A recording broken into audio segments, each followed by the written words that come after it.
Hey, it's Jason Van Orden here from Internet Business Mastery, back with another installment in the How to Be a Customer Magnet video series.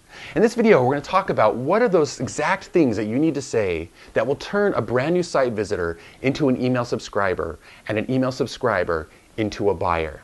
In the last video, we talked about how to develop what we called your audience avatar and how to find out what is that conversation that you need to have with them such that you can attract that audience avatar to you. Now in this video, we're going to show you how to take that to the next level such that you keep them sticking around and be able to make an impact in their life and boost your income at the same time. Now, there's a critical mistake that I see a lot of marketers making, both new and experienced marketers. You see, they don't realize that there's actually 4 different levels of conversation that need to be had. And if you don't enter at just the right level, then all this other work is really going to be for nothing. And it's a very easy principle that's going to help you avoid this mistake. And that's what I'm going to show you here today. So let's go ahead and dive in. Now, the 4 levels of conversation we're going to talk about in this video go right along with the mind map that we started talking about in the last video. So we had all these different blurred out nodes here, and so we've opened one more up that we're going to talk about in this video.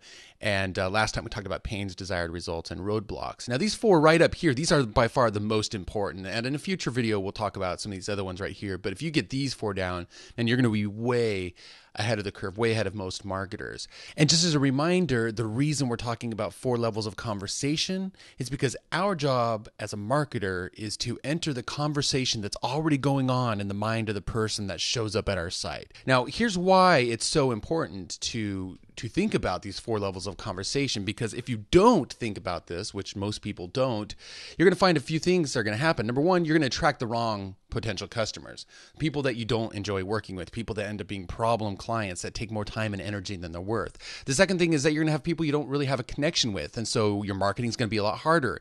You're not going to convert as much of your traffic to your site into subscribers and buyers. And then the third thing is that your products are just going to fall flat. You'll put them out there, and either they're the wrong product offering or they're not communicated in the right way for people to buy. So you don't get sales, and of course that doesn't feel good at all to put effort into creating a product and then nobody seems to want to buy it. So by attending to these 4 levels of conversation, we're going to avoid these 3 problems, and that's why it's so important. So the first level of conversation we need to talk about here is identity. Now, identity consists of things like, what are the values of the person that you're wanting to attract and work with, of your ideal customer? What are the most important things to them in life? What are and aren't they willing to sacrifice in order to get the results that they're looking for? And what beliefs do they have about life and how it works that are never going to change? And so you need to operate consistently with those beliefs, because trying to change them would just would be a lost cause. And sometimes we try to do that as marketers. We try to change their point of view rather than just deciding who it is we want to attract and going towards people who already have that identity, and not wasting our time trying to change people's minds about fundamental things to them in life. So to make this more clear, let's go in here to our mind map for our business, and let's look at these 4 levels of conversation. So our ideal audience and customer avatar has identity statements like, my family is most important to me. So that's one of the big reasons why they're doing what they want to do. And Jeremy and I, we both have family as well. And so we speak to that all the time. I have a daughter, he has 2 daughters. And that's one of the things that connects us with our ideal audience customer avatar. Things like, I want to help others. So it's not just about family. It's not just about making more money. We want to do a business that makes a contribution to the world in general. Honesty and integrity are critically important to me. That's another one. Don't want to do anything that violates our integrity. Don't want anything that feels like, we're gaming the system in order to make money. That's an important identity statement, something that our ideal audience member holds to be true, and thankfully so do we in our lives, and that's why we try to talk about those things. Also, people that we're trying to attract have an identity of being a little bit of a rebel, not wanting to just go along with the status quo. Because if they did go along with the status quo, they'd probably just be an employee for the rest of their lives and then retire and have their, pension or 401k. And that's how, that's the traditional, quote unquote rat race, as we call it. But obviously, if somebody's out there looking for internet business another way, well, then they've got a bit of that going against the grain type identity. And then finally, we also tend to attract people that have this, I'm curious to, and I really like to learn new things. I mean, that's an important part of this process. So another key identity statement that we speak to. And again, these are taken right out of conversations with people, right out of surveys and interacting with our audience online. Now, just to make this sure that we're really clear with this, let's do another example. I want to use a niche that's not related to our business. So let's go with hypnobirthing, which happens to be a niche of a client of ours that we worked with directly. And it also happens to be the methodology that my wife and I used when we had our first child. And, it's just like, say, we've got things like Lamaze or the Bradley method, or, when somebody's going to have a baby, there's typically these classes they go through to learn how to have a smooth and, happy, healthy birthing process. And hypnobirthing is just one way to do that. So we walked our client through this same exercise of what's the identity of the person that you want to work with and teach this hypnobirthing to. Well, one of the things they're probably going to hold to be true is, well, Western medicine doesn't always have the answer, meaning just the usual drugs that get prescribed or the usual methodologies that a hospital might have for having a baby aren't necessarily the only way to go. They're going to have a little bit of an attitude of, well, the status quo isn't always the best route. There are sometimes alternatives, even though they might not be the most popular thing. They're going to be okay with people close to them maybe disapproving of their choices, because often hypnobirthing sounds strange to people, and it goes along with things like home birth. And so people think, well, that's crazy not to go to the hospital and just do it like everybody else does. Isn't this dangerous? So the person who'd be interested in hypnobirthing is okay with people maybe disapproving of that. And then they also tend to believe in the subconscious mind having power over how we think and how we feel, and that the fact that you can tap into that subconscious mind's power in order to use that, especially in a moment like at the moment of giving birth, in order to relax and feel a certain way and have a certain experience.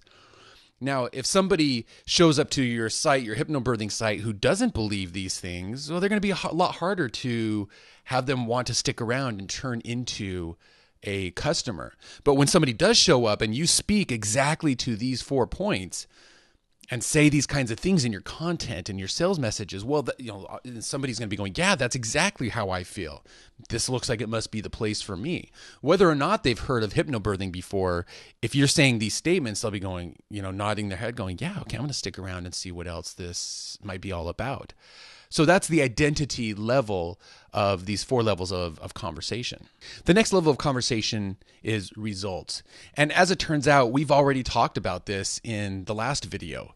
So if we go back to the mind map that we talked about in video number 1 and part number 1, desired results was one of the questions we asked. Well, what is it that our people at emotional level are looking for? And so for our business, it's stuff like freedom and control and peace, financial goals they want to reach, lifestyle, making a contribution to the world, having a higher self-esteem and confidence. Those are the emotional results that they're going for, and the reasons why they want to have a profitable, fulfilling internet business. Well, going back and using the hypnobirthing example, the results that somebody's looking for, again, whether or not they're looking specifically for hypnobirthing, what they are looking for is a natural birth that's free of interventions like drugs or C-section and stuff like that. Hopefully, ideally, that's what they want. They want to have a healthy and safe birth. Of course, they're concerned about the safety of the baby. They want to minimize the amount of pain that the mother goes through. And they want to have it to be a positive birthing experience that they think back on and go, wow, that was great. Because sometimes, birth can be a traumatic thing when things are very painful or go wrong. And so these are going to be the types of results that they're going for. And so, again, in your content, in your sales letters, if you were selling hypnobirthing, you'd want to speak to these things. So the person's nodding their head and go, yeah, that's exactly what it is that I'm looking for. The next level of conversation is at the level of the solution. So this is, okay, they know what results they want. Do they know that a particular solution for getting them there? So you want to ask yourself, well, what potential solutions are they already aware of? Are they aware of your solution that you're offering? And are they actively looking for that solution? And what do they already believe about the solution that you're offering? And then finally, you need to ask, well, what do they need to believe about your solution in order to want to buy? So if we go to our business as an example, well, our ideal avatar is already aware of the fact that they want a simple system, they want it to be step by step, and they're tired of the hype of get rich quick overnight. So they're looking for a solution that's outside of that kind of stuff. And so we speak to that. And then the other thing is that they're already aware of is that they want an internet business. Obviously, if somebody's online and they're looking around and they found our show, I think we can assume that they're already aware that internet business might be the route to more freedom for them. They're not necessarily going, ooh, it's real estate investing or stock investing. They're going, yeah, I think it's going to be internet business. So they're already aware of those things. Well, what do they need to believe in order for our particular solution, our academy or one of our courses to be for them? Well, they need to believe that information is an ideal product to sell online, because that's what we teach. We don't teach to sell Beanie Babies on eBay. We teach to make information products. They have to believe that making an authority site, an expert site, is the way to go if you want a business that's going to last you for years to come. That's not going to, in a year, all of a sudden the system changes and your business is no longer valid. They need to believe that content marketing is the best way to attract a large and loyal following. And that's because these are the things that we sell. And if they don't believe these things, then they're not going to want to have our solution. So that's, what we're going for here is, how do we make sure that they go, yeah, you know what, their solution is the one that I want. And then of course they need to believe that the roadblocks that we talked about up here can actually be overcome. And you're going to need to be aware of that so that you can tell them, yeah, these roadblocks that you think are in your way, actually, I'm going to take care of those for you and get them out of your way. So those are the things that they already are aware of and need to believe when it comes to a solution. So again, let's go with the hypnobirthing example. I would be, if I had a hypnobirthing site, I'd be asking myself, well, have they heard of something called hypnobirthing? Because maybe they haven't. And that's okay if they haven't, but that means you need to be talking about things like natural birth and, pain-free and use the subconscious mind and, stuff like that they understand. And then you go, and this is what we call hypnobirthing. So they're connecting your solution and that name with the things that they want and going, oh, that is the solution that I want.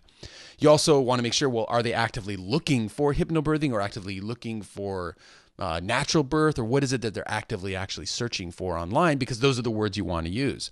How do they refer to or describe the solution? So if they sat down at Google right now and searched for something to get their results, what are the words that they're going to type in? Are they going to type in hypnobirthing class? Are they going to type in a natural birth solution? Are they going to type in something else? Or maybe they're going to type in alternative to Western medicine birth or alternative to Bradley method. So those are things that you need to be aware of and speak to, so that when they show up, whatever's going on in their mind, they can very quickly connect that conversation they're having with the solution that you're offering and go, yep, I'm in the right place. I want what it is that they offer. And the fourth level of conversation to speak to is help. What kind of help are they looking for in order to put that solution that they're looking for, the solution that they have in mind, into action? So to illustrate what I mean by this, let's go back again to our mind map here. So if what they're looking for is, a non-hypey, step-by-step, easy system, that can put information marketing, content marketing into action, what kind of help do they want making that come about? Well, we know through surveys and talking to our audience that they want things like multimedia online courses. They want access to a community of like-minded people that they can interact with. They want access and guidance directly with us. They want, step-by-step tutorials and checklists, and they love having things like live calls where they can have group discussion or ask questions of us live. So this is the kind of help that they are looking for in order to put that solution into action. So going to our hypnobirthing example, we want to ask or look into things like, well, are they looking for a class from a professional or some kind of certified consultant, or is it not important to them as long as they believe the person, has their best interest in mind? Are they looking for group classes, or would they prefer one-on-one coaching? Or maybe they just want a self-study course or book that they can read and take home and go through on their own without having to worry about, interacting with the teacher at all. They just want to guide themselves through it. And you would need to know this so that obviously your product speaks to, once you spent all that time speaking to the solution and the identity and the results, your product then is congruent with the type of help that they want to get in completing this entire process that we've been talking about. Because if they're looking for one-on-one coaching and you're offering a book, there's going to be a disconnect there. And that's an example where the product would then fall flat. Even if you did speak to the right solution and the right results, but then you offered the wrong format, there's going to be a lot of people who are going to be going, yeah, that's not what I wanted. So let's sum up the entire point here. And that is that when you take the time to describe your avatar and the type of thoughts that they're having in the conversation in their mind on each of these 4 levels, and then you use that inside of your content, inside of your emails, inside of your sales messages, not only are you going to more easily attract your ideal customer, you're also going to make that quick connection with them, keep them around in the long term so that you can really have that impact in their life and also make more sales, make more money. This stuff is incredibly powerful and most marketers just don't think about it. But now you know what you need to do, and by putting this in action, you are going to be way ahead of your competition who isn't thinking about all these things. So there you have it, second part in this customer magnet process. So here's the call to action that I have for you. Over the next couple weeks, I want you to spend a little time thinking about and then writing down what your customer is already thinking, or your ideal customer that you want to reach, what they're already thinking of themselves in those 4 areas that we just talked about: identity, results, solution, and help. So that you can really decide at what point in the conversation is appropriate for you to insert yourself, what they're already aware of, and what you need to help them still believe in order for them to turn into that long-term buyer. And I promise, if you go through this process, you are going to be ahead of 99% of the marketers out there. Most of them just make all kinds of assumptions and don't really take the time to think through these things. So go ahead and spend the next couple weeks. It's going to make it a lot easier for you to write compelling emails that get opened, that get clicked, to make products that your prospects are ready to buy, and then to really make an impact in people's lives as well. So I look forward to seeing what you come up with, and we'll be back to talk more about that mind map and help you develop out your audience avatar even more. And I look forward to talking to you again soon. See ya.